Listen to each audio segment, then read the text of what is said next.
City news पहुंचाएगा आप तक हर खबर।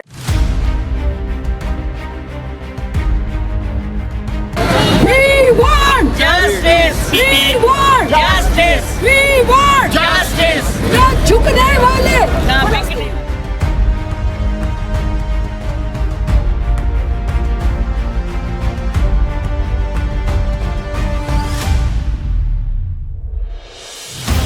अक़वाम मुत्तहिदा का आलमी दिन है और हम उनको उस वक़्त तस्लीम करेंगे, अक़वाम मुत्तहिदा के जस्टिस को मानेंगे जब वो मुसलमान को तहफ़्फ़ुज़ देंगे, सिक्योरिटी देंगे और उनके हकूक़ देंगे। आज फ़लस्तीन चल रहा है, आपने उसके रास्ते ब्लॉक कर दिए हैं। जो बाइडन, हम आपसे कहना चाहते हैं कि आपने तो सारे अमेरिकन को उनकी ज़िंदगियों को ख़तरों में डाल दिया है, इसलिए कि ये लड़ाई मुसलमान के नाम पर आप सरमाईदार हो रहे हैं, जो गलत है, बिल्कुल गलत है। हम प्रोटेक्शन करेंगे अपने फ़लस्तीनियों की, अपने बच्चों की और अपने फ़लस्तीनियों के इलाके की, रकबे की। तो आज का दिन बहुत अहम है। अक़वाम मुत्तहिदा को अपना जायज़ा लेना पड़ेगा, अक़वाम मुत्तहिदा को अपने फ़ैसले दुरुस्त करने पड़ेंगे, इसलिए कि ये दुनिया आपकी ग़ुलाम नहीं है।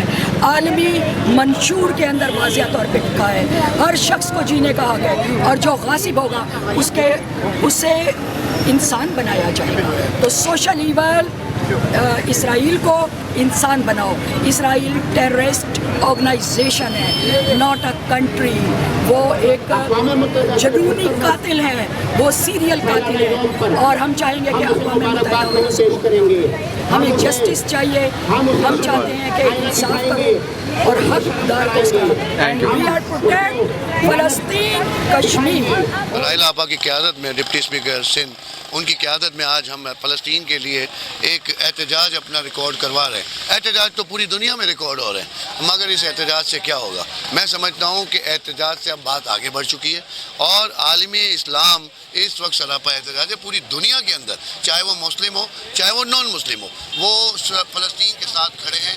और आज ये बर्बरियत जो हो रही है, मैं समझता हूँ ये हमारे घरों तक आ चुकी है और ये जंग अब सिर्फ फ़लस्तीन तक महदूद नहीं रहेगी, ये जंग अब आगे बहुत आगे तक जाती हुई नज़र आ रही है। और मैं समझता हूँ कि अगर इस्लामिक ममालिक ने ये मुजरिमाना खामोशी बंद नहीं की, अपना रोज़ा नहीं तोड़ा ये खामोशी का, तो मैं समझता हूँ इससे ज़्यादा मुश्किल हालात का सामना हमें करना पड़ेगा। फ़लस्तीन के अंदर ना स्कूलें छोड़ी, ना हॉस्पिटल छोड़ी, ना उनके घर। तो आप देखिए एक बमबारी कर करके पूरा फ़लस्तीन तबाह व बर्बाद कर दिया। तो मेरे ख्याल से इस वक्त ज़रूरत है कि तमाम इस्लामी ममालिक अक़वाम मुत्तहिदा की आंखों में आंखें डाल के बात करें।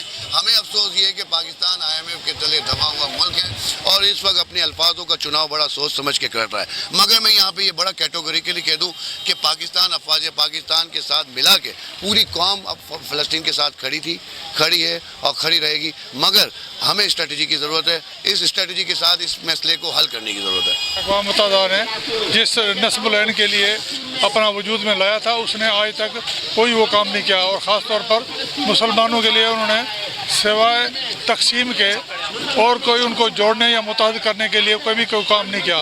कभी वो अफ़गानिस्तान में आए, कभी इराक़ में आए, कभी शाम में आए, लेकिन मसाइल उन्होंने बजाय हल करने के मुसलमानों को उन्होंने तोड़ा।